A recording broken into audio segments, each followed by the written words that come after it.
Hello दोस्तों, मैं कमलेश अग्रवाल, एक रिटायर्ड मैनेजर एंड सफल मदर ऑफ 3 चिल्ड्रन, एक ऐसा टॉपिक पे आप सबके सामने डिस्कशन करने के लिए उपस्थित हुई हूँ जो आजकल बहुत ज़्यादा गंभीर हो गया है।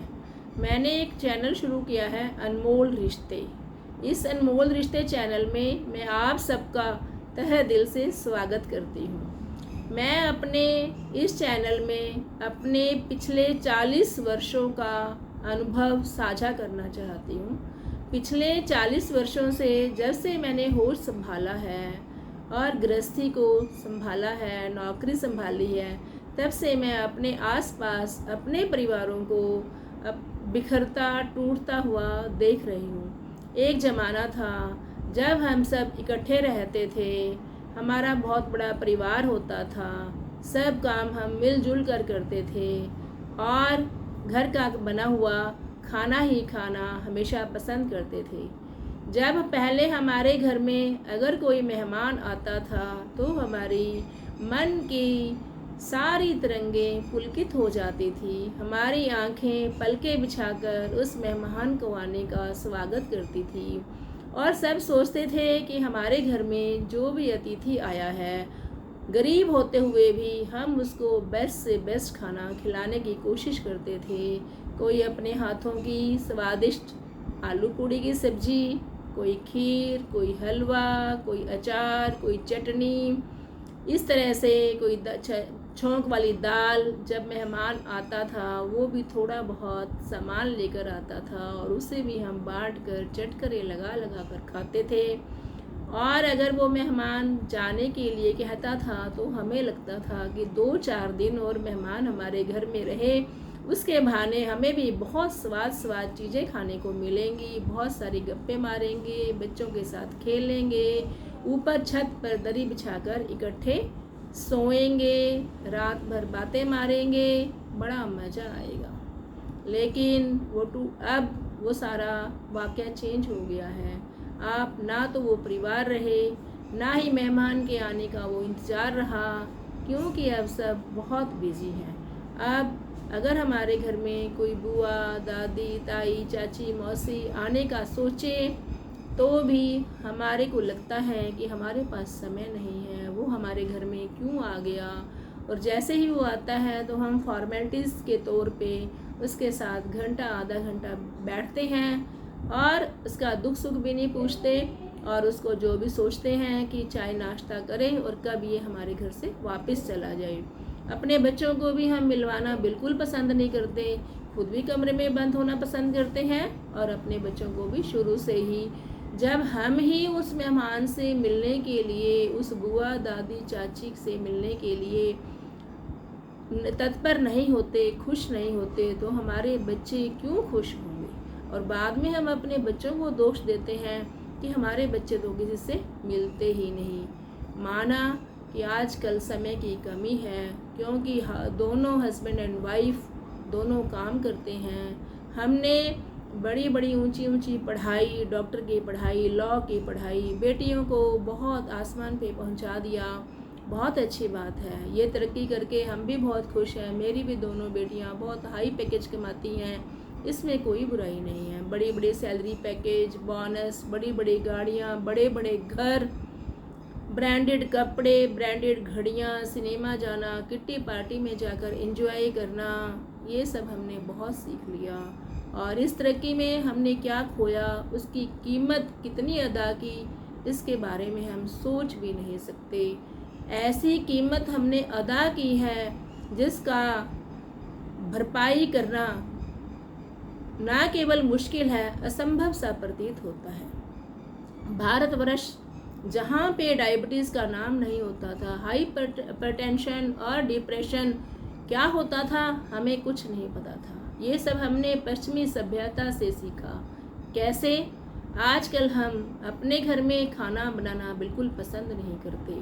हमें लगता है हम भी बाहर का फटाफट जोमेटो, स्विगी पे बटन दबाएं और खाना आ जाए, बिना ये सोचे समझे कि वो किस घी में खाना बना रहे हैं, कितना हाइजीन रखा हुआ है उन्होंने, कितना पुराना तेल यूज़ कर रहे हैं, कितने बासी टमाटर यूज़ कर रहे हैं।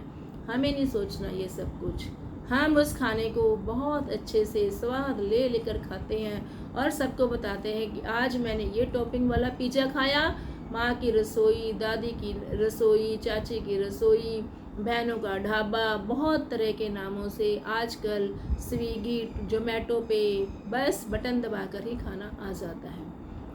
हम उस खाने के लिए 100 रुपये के खाने के लिए 500 रुपीज़ 1000 रुपीज़ पे करते हैं और फिर अपनी हेल्थ और वेल्थ दोनों को संकट में डाल देते हैं। वेल्थ इसलिए संकट में डलती है कि 100 रुपये का खाना हम 500 रुपये का मंगाते हैं। खाना आने में उतना ही आधा घंटा लगता है। उसी आधे घंटे में हम 100 रुपये में घर में बहुत स्वादिष्ट खाना बना सकते हैं और अपनी जेब को भी बचा सकते हैं। फिर वो खाना खाकर धीरे धीरे धीरे धीरे धीरे धीरे हमारे पेट में जो हमारा इम्यून सिस्टम है वो ख़राब हो जाता है, कोलेस्ट्रॉल हाई होने लग जाता है, बीपी बढ़ जाता है, शुगर हो जाती है और फिर उसको कंट्रोल करने के लिए हम फिर डॉक्टर्स को चक्कर लगाते हैं और डॉक्टर से भी दवाइयाँ लेते हैं। फिर उन दवाइयाँ एक बार जैसे ही शुगर और बीपी की दवाई शुरू हुई फिर वो कभी बंद होने का नाम नहीं लेती और वो उसकी डोज दिन पर दिन बढ़ती ही जाती है। उसका रीज़न कभी हम नहीं सोचते। ये ज़रूरी नहीं है कि हर समय खाना घर पर बनाया जाए, ये भी ज़रूरी नहीं है कि हर समय बाहर का खाया जाए। मैं मानती हूँ, मैं भी एक बहुत सफल मैनेजर रही हूँ। मैंने भी बहुत बड़ा डीओ और बहुत सारे लोगों को सर्विस प्रोवाइड की है। I am retired from insurance industry, जहाँ पे 24/7 ही मेरा फ़ोन बजता था, लेकिन मैं हमेशा घर के खाने को प्रेफर करती थी। ठीक है, हफ्ते में एक बार बच्चे बाहर का खाना खा सकते हैं, लेकिन मैं सुबह ही उठकर भी और शाम को भी अपने बच्चों को ताज़ा फ्रेश खाना ही देना प्रेफर करती थी।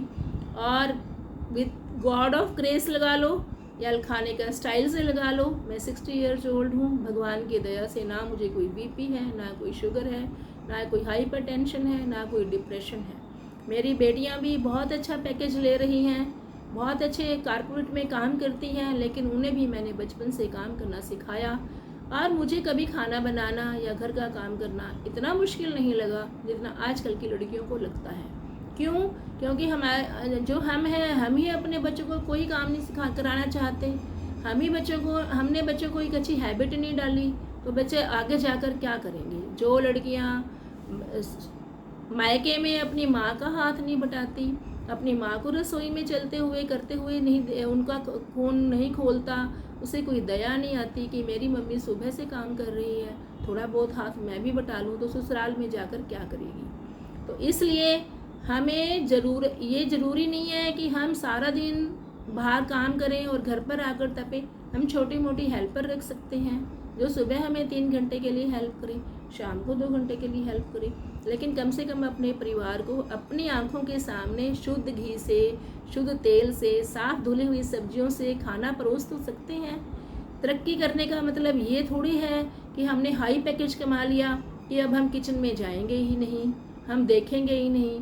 तो इससे ना केवल हम अपने घर वालों की सेहत ख़राब करते हैं, अपनी सेहत भी ख़राब करते हैं, खुद के लिए भी डायबिटीज़ और शुगर और हाइपरटेंशन की गोलियां खरीदते फिरते हैं। बहुत छोटी उम्र में घुटने जाम होने लगे हैं। क्यों होने लगे हैं घुटने जाम? घुटने जाम होने का कारण क्या है तो बाहर का अच्छा लाइफस्टाइल नहीं है, तभी तो हमारे घुटने जाम होते हैं। हमने कैसी तरक्की की है? पहले तो हम अपनी वेल्थ को खो रहे हैं, फिर हम हेल्थ को खो रहे हैं और एंड में ना हमारे पास हेल्थ बचती है, ना ही हमारे पास वेल्थ बचती है।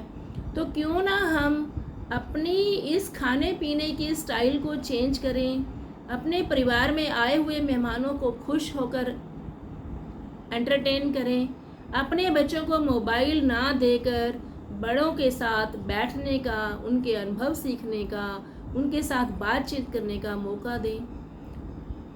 हमें क्या लगता है कि सारा दिन हम बच्चों को कमरे में बंद करके और 99% नंबर लेकर ही हमने बच्चों को आगे अच्छी शिक्षा दी है, उससे हमें एडमिशन मिलेगा?